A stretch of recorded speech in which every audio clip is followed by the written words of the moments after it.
From your local election headquarters, Utah Lieutenant Governor Spencer Coxs will be the Republican nominee in the race for governor this fall. Spencer Coxs spoke yesterday for the first time about his victory over former Governor Jon Huntsman Jr. The latest results show him winning over 7,300 votes over Huntsman.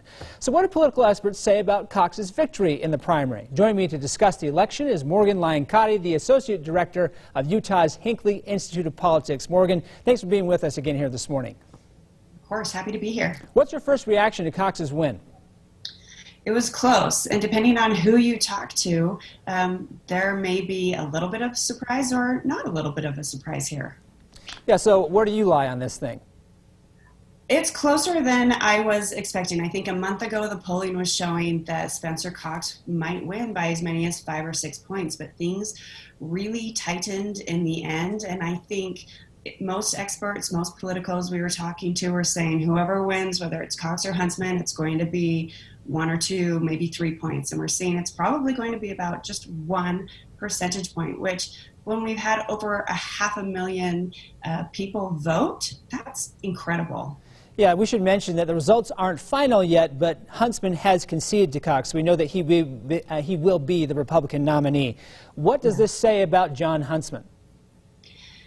You know, I think it's difficult to say. You know, this wasn't the election I think anyone wanted to run because of COVID-19. And I think Jon Huntsman might be the first one to say that. Spencer Coxs announced incredibly early last May, and he did so much groundwork, and he really focused on that statewide campaign. So that by the time Jon Huntsman and others even joined the race, you know, they joined the race, and then just a couple months later, COVID-19 happened. And so none of them were really able to run those races that they wanted to. And if you can look at the results, perhaps they weren't able to pivot as well as they needed to. Do you think moderate voters who may have potentially leaned toward Huntsman simply didn't vote because they would have had to register as Republican? You know, I don't know, because we saw a record number of people change their affiliation so that they could vote in this primary. That's one of the things that I'm still thinking through and trying to make sense of, that, you know, we saw 70,000 new Republicans, and I think we thought we'd see more of a surge for Huntsman. And looking at the breakdowns of the votes counted after Election Day, so about a quarter of the votes have been counted since election night, it's splitting pretty close to what we saw on election night. So I think that's the thing people are trying to think through. Are those unaffiliated voters, did they just sort of go in line with what people were expecting in that statewide breakdown anyway? And do you think Coxs will win in November? I do. I think we're going to see a surge of Democratic voters across the country. Democrats are really energized, just like they were in 2018. But in Utah, that for a statewide position, that is just a really tall order. We've had a Republican governor since 1984 with Norm Bangerter, and it's probably going to continue for at least a few more elections. All right, in the limited time we have left here, Morgan, let me give you a couple names here. I know we have some new names winning races this year. We've got Blake Moore. Who is he?